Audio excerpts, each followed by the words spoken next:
আজকে আমি রুবি আন্টির বাড়িতে যাচ্ছি। যাবার পথের রাস্তাটা, বিশেষ করে যখন নদীর ওপর দিয়ে যে ব্রিজটা যায়, আমার দেখতে ভীষণ ভাল লাগে। রুবি আন্টির বাড়িতে গিয়ে আমার পছন্দের অনেক খাবার পেলাম। উনি ভালোবেসে বানিয়ে রেখেছে। তার সাথে সাথে অনেক রকমের গাছ দেখলাম যেগুলো নতুন নতুন হয়েছে। আমি অনেক কথাই মুখে ব্যক্ত করতে পারি না, কিন্তু লিখতে খুব ভালো লাগে। তাই কটা কথা লিখেছি ওনার ব্যাপারে। বিদেশের মাটিতে সব মানুষ আপন হয় না। কেউ হঠাৎ আসে, স্নেহের হাত রাখে মাথায়। তুমি তেমনই। রক্তের সম্পর্ক নেই, তবু তোমার স্নেহে দিনগুলো কেমন যেন এক টুকরো ঘর হয়ে যায়।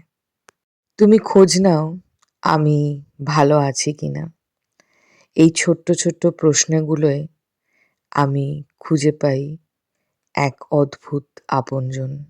হয়তো সম্পর্কের সব নাম সবসময় দরকার হয় না। কিছু মানুষ শুধু স্নেহ দিয়েই নিজের হয়ে যায়।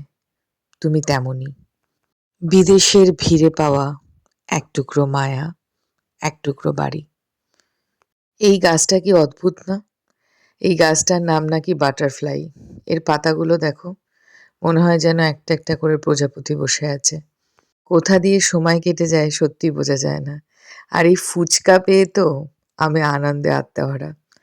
এত ফুচকা করেছিল, সবকিছু না খেতে পেরে বাড়িতেও পোটলা বেঁধে নিয়ে এসেছি।